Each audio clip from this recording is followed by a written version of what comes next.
പണ്ടുള്ളവർ പറയാറുണ്ട്, വയസ്സായാൽ വാ തുറക്കരുത്, തുറന്നാൽ മര്യാദയ്ക്ക് തുറക്കണം. വാ തുറക്കുന്നതുകൊണ്ട് കുഴപ്പമൊന്നുമില്ല, മര്യാദയ്ക്ക് തുറന്നാൽ മതി.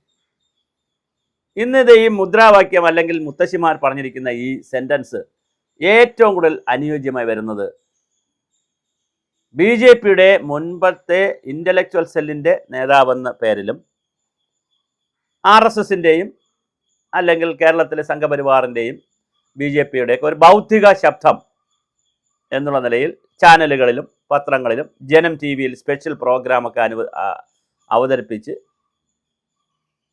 വളരെ കൃത്യമായി കേരള സമൂഹത്തിൽ മിക്കവാറും എല്ലാവർക്കും അറിയാവുന്നൊരു ക്രോസ് പ്രൊഫൈൽ ആളാണ് TG മോഹൻദാസ്. അദ്ദേഹത്തിൻ്റെ വിശകലനത്തിൽ ഒരുപാട് കാര്യങ്ങൾ അദ്ദേഹം വിശകലനം ചെയ്യാറുണ്ട്. അതിൽ നല്ലതുണ്ട്, ചീത്തയുണ്ട്. രാഷ്ട്രീയ കാഴ്ചപ്പാടുകൾ പലതും മാറ്റിവെച്ചാൽ ഒരുപാട് ഡേറ്റയും അദ്ദേഹം പറയാറുണ്ട്. കുറേ ഡേറ്റ പറയാറുണ്ട്. ദേശീയ തലത്തിലുള്ള, അന്താരാഷ്ട്ര തലത്തിലുള്ള പഴയ കാലത്തെ കാര്യങ്ങൾ, ചരിത്രമൊക്കെ ഒരുപാട് പറയാറുണ്ട്.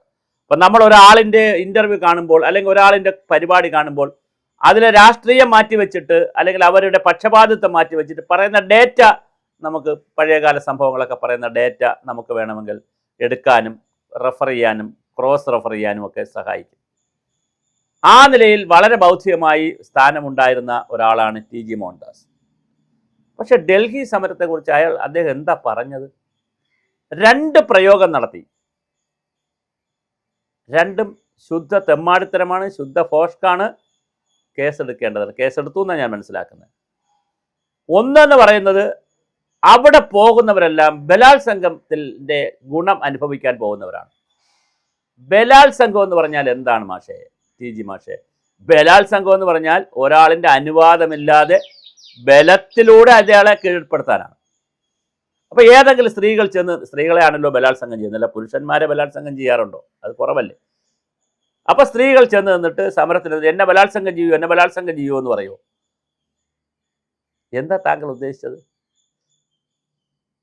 താങ്കൾക്ക് അമ്മയില്ലേ, സഹോദരിയില്ലേ, മക്കളില്ലേ, ബന്ധുമിത്രാദികളില്ലേ? അവരെല്ലാം സ്ത്രീകളില്ലേ? ഒരുപാട്. സ്ത്രീ സമൂഹത്തിന് അപമാനമല്ലേ താങ്കൾ? കേരളത്തിലെ സ്ത്രീകൾ വെറുതെ ഇരിക്കുന്ന കാണുമ്പോൾ സങ്കടം തോന്നുന്നു. താങ്കൾക്ക് തല്ല് തരേണ്ട സമയം കഴിഞ്ഞില്ലേ? ശരിക്കും തല്ല് തരേണ്ട സമയം കഴിഞ്ഞു. സ്ത്രീകൾ, ഞാനല്ല, നമുക്ക് നിങ്ങളെ തല്ലിയിട്ടൊന്നും ചെയ്യാനില്ല, നമുക്ക് അതിന് പരിപാടിയുമില്ല.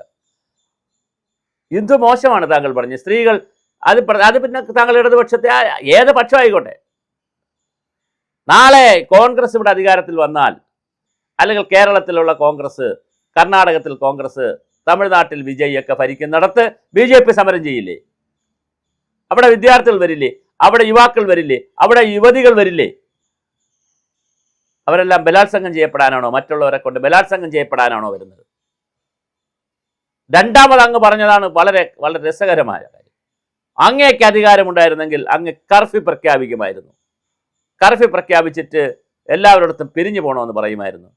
പിരിഞ്ഞു പോയില്ലെങ്കിൽ ആകാശത്തേക്ക് വെടിവെക്കും, പിന്നെ നേരിട്ട് വെടിവെക്കും. വെടിയിൽ കുറച്ച് പേര് ചാകും, ചാകുന്നവരെ എടുത്ത് ഹോസ്പിറ്റലിൽ കൊണ്ടിടും, എന്നിട്ട് ഈ പ്രശ്നത്തെ പരിഹരിക്കും. അങ്ങ് ഏത് ലോകത്താണ് താമസിക്കുന്നത്? എന്നിട്ട് അങ്ങൊരു കാര്യം കൂടെ പറഞ്ഞു, ഗുജറാത്തിലെ 14 ജില്ലകളെ മോദി കൈകാര്യം ചെയ്തു എന്നൊക്കെ അങ്ങ് പറഞ്ഞു. ശരിയാണ്, മോദി 14 ജില്ലയെ കൈകാര്യം ചെയ്തു. പക്ഷെ അതല്ല ഇന്ത്യയിൽ കണ്ട CJPയുടെ സമരവും ഇന്ത്യയിൽ കണ്ട വിദ്യാർത്ഥി സമരവും. എന്തേ ധർമ്മേന്ദ്ര പ്രധാൻ രാജിവെച്ചു? എന്തുകൊണ്ട് BJP സറണ്ടർ ചെയ്തു? കേസ് പിന്നെ എടുത്തു പലരെ പേരിലും, എങ്കിലും കേസ് എടുക്കൂല എന്ന് പറഞ്ഞു.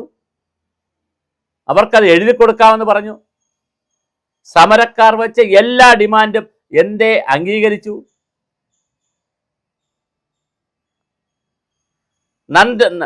നന്ദൻ നിലേഖാൻ ഉൾപ്പെടെയുള്ള, സോമനാഥൻ ഉൾപ്പെടെയുള്ള 6 അംഗങ്ങളുടെ സമിതി എന്തിനു വെച്ചു? നാഷണൽ ടെസ്റ്റിംഗ് ഏജൻസിയിലെ 47 പേരെ എന്തിന് പിരിച്ചുവിട്ടു? വിദ്യാഭ്യാസ സെക്രട്ടറിയെ എന്തിന് സ്ഥലം മാറ്റി? ധർമ്മേന്ദ്ര പ്രധാൻ എന്തിന് രാജിവെപ്പിച്ചു? BJP ഇതൊന്നും ചെയ്യണ്ടായിരുന്നല്ലോ. വെടിവെക്കണത് പോട്ടെ, ഇതൊക്കെ എന്തിനാ ചെയ്തേ? കൃത്യമായി ഇതിൻ്റെ അപകടം BJP മനസ്സിലാക്കി. വളരെ കൃത്യമായി അതിൻ്റെ അപകടം RSS മനസ്സിലാക്കി. അതുകൊണ്ടാണ് മോഹൻ ഭഗവത് പറഞ്ഞത്, ഇത് നിങ്ങൾ ശ്രദ്ധിക്കണം, നിങ്ങൾ കുട്ടികളെ കേൾക്കണം എന്ന് മോഹൻ ഭഗവത് പറഞ്ഞത് അതുകൊണ്ടാണ്. അങ്ങനെ കേൾക്കണമെന്ന് പറയുമ്പോൾ, ഇങ്ങനെയൊക്കെ പറയുമ്പോൾ ഇതൊന്നും മനസ്സിലാകാത്ത ആളാണോ താങ്കളാകുന്ന ബുദ്ധിജീവി? താങ്കൾ ബുദ്ധിജീവിയാണെന്നാണല്ലോ പറയുന്നത്. ബൗദ്ധിക സെല്ലൊക്കെ നോക്കിയ ആളല്ലേ, ഇന്റലക്ച്വൽ സെല്ല് നോക്കിയ ആളല്ലേ. അപ്പോൾ താങ്കൾക്ക് ബുദ്ധി ഇല്ലെങ്കിൽ അവർ പിടിച്ചാക്കത്തില്ലല്ലോ. BJP പോലുള്ളൊരു വലിയ പാർട്ടി താങ്കളെ പിടിച്ച് ഇന്റലക്ച്വൽ സെല്ലിൻ്റെ കൺവീനർ ആക്കണമെങ്കിൽ താങ്കൾക്ക് ബുദ്ധി ഉണ്ടായിരിക്കണമല്ലോ. എന്താണ് താങ്കൾ ഉദ്ദേശിച്ചത്? ഇത്തരത്തിലൊരു വീഡിയോ ചെയ്യേണ്ടെന്ന് വിചാരിച്ചതാണ്. കാരണം അങ്ങനെ വീഡിയോയും കൂടെ ചെയ്ത് താങ്കൾക്ക് വീണ്ടും പ്രശസ്തി ഉണ്ടാക്കി തരണ്ടെന്ന് വിചാരിച്ചതാണ്. നമ്മുടെ പ്രേക്ഷകരിലും കൂടി താങ്കളെ പരിചയപ്പെടുത്തി പ്രശസ്തനാക്കണ്ട എന്ന് വിചാരിച്ചതാണ്. പക്ഷെ സഹിക്കുന്നതിനൊരു പരിധിയുണ്ട്. എന്താണ് പറയുന്നത്? സമരത്തിന് ചെല്ലുന്ന ആളുകൾ ആരും ആയിക്കോട്ടെ. ഇനി അർബൻ നെക്സലൈറ്റുകൾ എന്ന് പറഞ്ഞ് നിങ്ങളൊരു കാര്യം പറയും. ഇനി അർബൻ നെക്സലൈറ്റുകൾ ഉണ്ടെന്ന് ഞാൻ വിചാരിക്കുക.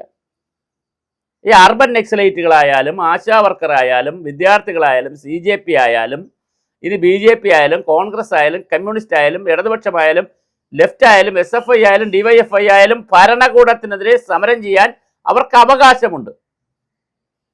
അർബൻ നെക്സലൈറ്റിന് അവകാശമില്ലേ? ഉണ്ട്.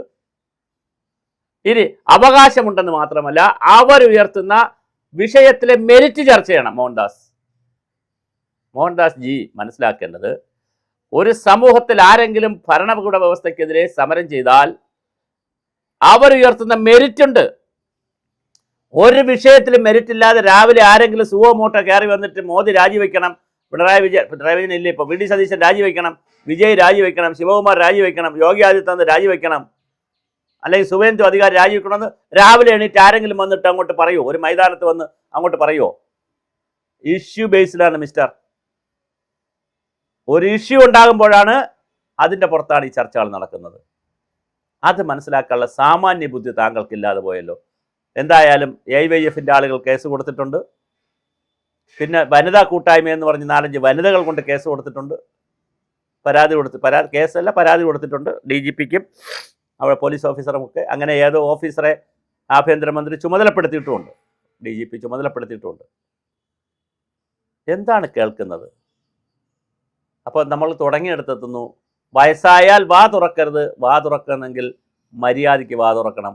വാ പോയ കോടാലിയെ പോലെ ഇനി ഇതിനെ സംഭവിച്ചു, കൃത്യമായൊരു ഖേദപ്രകടനം നടത്തി ഇതിൽ നിന്ന് തടിയൂരാൻ നോക്കാതെ ഇനി ഇതിൻ്റെ പുറത്ത് വന്ന് ചാണകം മെഴുകരുത്. ഇതിൻ്റെ പുറത്ത് വന്ന് ഇനി മെഴുകാൻ നിൽക്കരുത്. കാരണം എന്താ? നിങ്ങൾ പെട്ടു. കേസ് ചിലപ്പോൾ ഉരുവായിരിക്കും, അത് വേറെ കേസ്.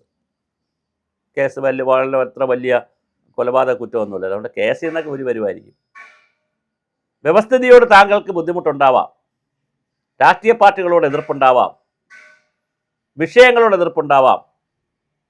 പക്ഷേ പറയുന്ന വാക്കുകൾ, പ്രയോഗിക്കുന്ന രീതികൾ എവിടെയൊക്കെ പോയി കൊള്ളുമെന്നുള്ള മാത്രം ആലോചിക്കുക. ഇനിയെങ്കിലും വാ പോയ കോടാലി പോലെ ആകാതിരിക്കുക. കാരണം താങ്കൾക്ക് കുറച്ച് ബുദ്ധിയുണ്ട്, താങ്കൾക്ക് കാര്യങ്ങൾ വിശകലനം ചെയ്യാൻ അറിയാം, താങ്കൾ നല്ല പാനലിസ്റ്റാണ്, നല്ല അവതാരകനാണ്, നന്നായി കാര്യങ്ങൾ അവതരിപ്പിക്കുന്ന ആളാണ്. അത് താങ്കൾ ചെയ്തുകൊണ്ടിരിക്കുക.